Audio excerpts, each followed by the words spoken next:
Hey all, welcome back. This is a little share. It's actually an extraction from the longer format of the live Q&A recently. And I thought this question and answer might be generally helpful for some people. I'll try to have it kind of defined in the title so that you're only clicking on it if it's something that will be useful to you in your claim or your post-claim activity with the SSI with regard to other Social Security disability, SSI dependent benefits, or retirement benefits, or anything else that could touch on the Social Security world that we all swim in right now. So I hope it helps, and I will talk to you later. If you ever want to be there live, that would be Wednesday, 1 o'clock p.m. Eastern Standard Time. We have the usually about 2 hours Q&A session, so anybody can ask their Social Security questions if they so desire. Okay, I will see you then. Bye, guys. Right. Range of motion limitations. Yeah, that's a big deal. You'll see, this is just me is talking about his or her significant range of motion limitations. A lot of times in those CE exams, they test your range of motion. And if you have perfectly good range of motion, that's not helpful if you have musculoskeletal issues. So don't be silent if it hurts. Now, don't also make up if it doesn't hurt that it does. But if they're moving something and it's, don't be Wonder Woman or Superman. Be very honest about when it starts to hurt, or else it's going to look like it doesn't, and you've got full range of motion and no pain. Randy the cat. For mental health consultative exam, do you recommend in-person or is telehealth okay? Oh boy. So you just saw a little clip from one of our live Q&As. It might leave you more questions, particularly if you had a little piece of that applied to you and some more facts that would make things different. If you do, feel free to put a comment down below about the extra details, and we could maybe even make a video on the particular aspects of that you'd be interested in. So in any event, I hope to see you on Wednesdays, 1 o'clock p.m. Eastern Standard Time.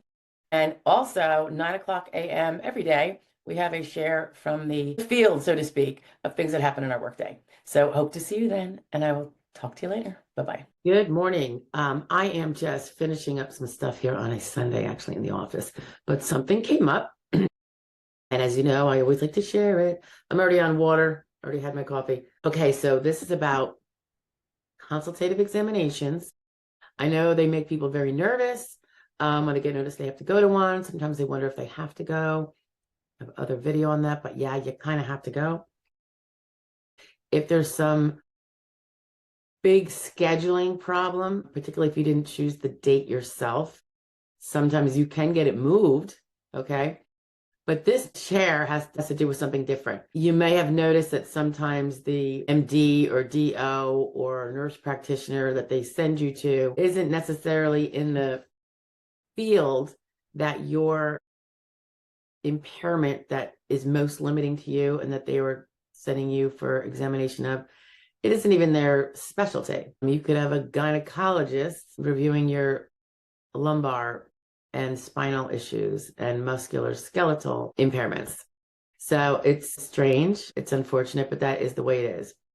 But bigger surprise to a lot of people is what that doctor is provided in terms of background of you. Because remember, you're going to this provider, it's paid for by the SSA. They're supposed to be objective, of course, but it's a one-time visit. They're seeing you for the limited amount of time you're going to be in front of them on that day. They don't have the background. They don't have all of the knowledge of you like your treating providers do. There used to be a rule until I think they were changing it around 15 or 16, and the effective change maybe came in early 17. I'd have to double check, but the treating provider rule used to have it that your treating provider, if his opinion on your functional capacities and your symptoms and the nature of your impairments was consistent with his own records and was not, or well supported by his own records, well supported and or consistent with other evidence in the record, and importantly, not inconsistent with other credible evidence in the medical evidence file, that the treating provider's opinion would generally either be controlling. In other words, the SSA could not then not hold it to be so on their own discretion, or it was given more weight. And if it wasn't, it had to be explained why.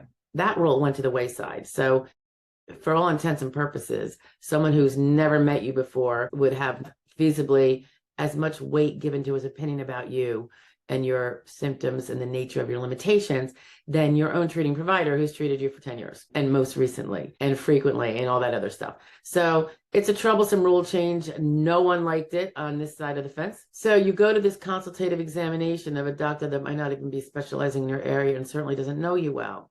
So you would think he would, part of his job to do a good job and to be given weight later from an adjudicator or an ALJ would be that he would have at least your medical records to review. Well, lo and behold, when you get the consultative report back, which you may not if you are pro se, but if you have a representative, they can get that from the Electronic Records Express. If you have a representative who does not have access to the Electronic Records Express, they probably don't do a lot of Social Security work because anyone who does would have gained that privilege.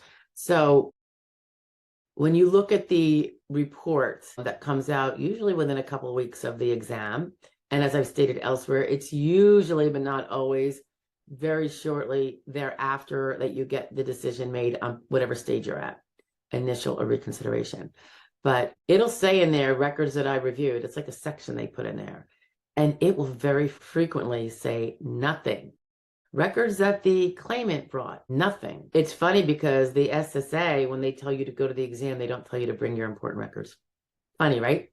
So now occasionally I have seen where the adjudicator or whoever is like communicating with the provider that's going to be doing your exam, your consultative exam, they will shoot over one or two things. And they're usually the most useless of things.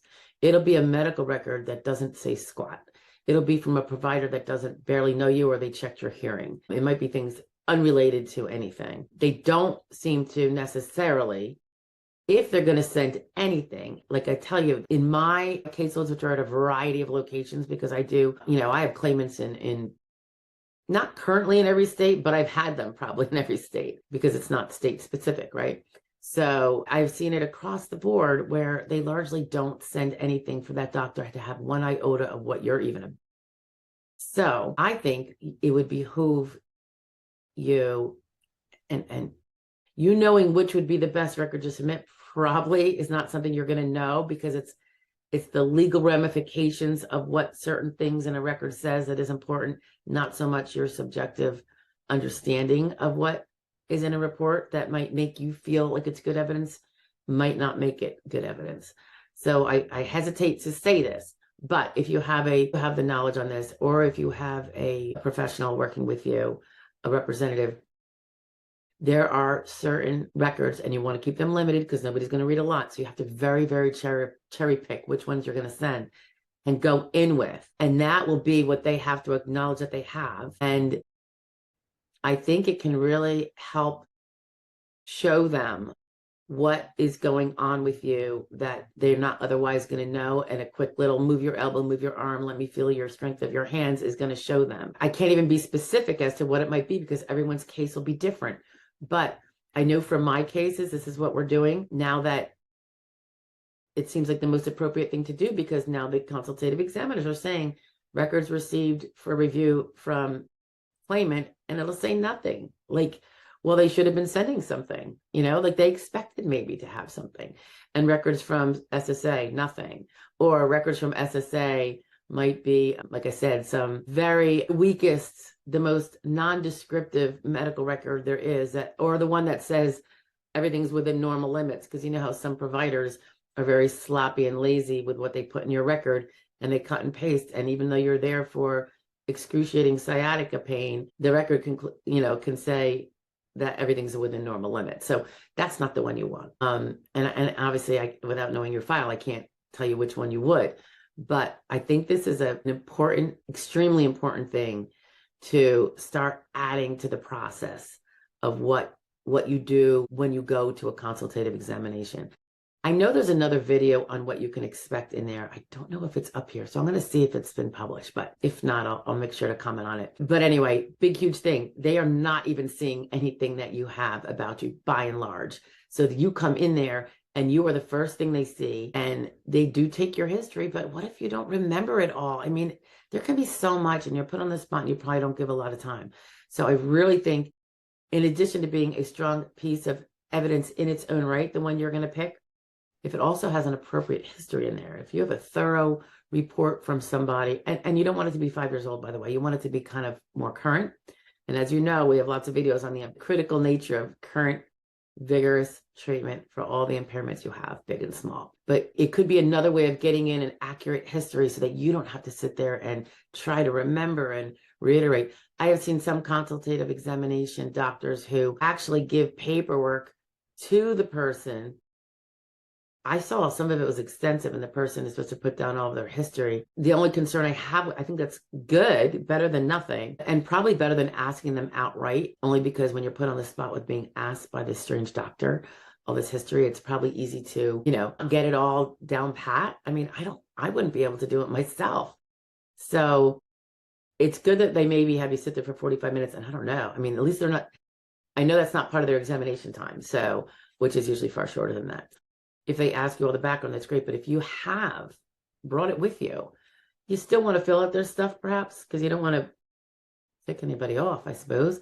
But if you submit this, you submit and write down what you gave them so you know later, because if it shows up and says that you never submitted anything for them to review, I would argue that point. And I would say, his whole opinion, if his opinion is negative, of course, not supportive of what needs to be supported for your case, I would argue that that opinion is flawed because he doesn't even remember that medical records were submitted to him. He didn't use them. He didn't consider them. He didn't reject them. He just didn't acknowledge them. So I think that would be the way I would suggest people generally go. Ask your own professional that you probably should have at this point, attorney or non-attorney rep, but bringing some very, and limited, again, limited, I would make it probably 2 or 3 reports at best. You're not going to give them the entire file from Dr. Jones that you've been seeing for 5 years. You don't want a thick packet is going to turn them off, I think, potentially, and they're not going to look at it. So you want to give the salient points that say what you need them to know. Okay. It might be a way to, if they give a bad opinion that it completely defies everything in your medical history, which is part of that packet you provided, it might be a way for your professional, your appointed rep to later, if this has to go to hearing, refute why that should be not strongly weighted, unlike what the lower levels weighted it as. Dear judge, I submit that this should not be strongly considered or weighted strongly because he, this consultative examiner reviewed no records. He was provided XY records. He didn't consider that. And clearly that is, blah, blah, blah. So anyway, it can be stuff that you do now, such as what I'm just telling you about the consultative examination, that can help later, because what you don't do now can't help later, right? What you do now can be used to refute something later. It'll be all in the evidence. So, all right, I hope that helps you. It's probably a surprise that the consultative examiner knows nothing about you, does not have your full record set, and it's a shame, but there are this little way that you can maybe help remedy that. Okay. I've seen it helpful already, so that's why I want to share it. All right. Bye now.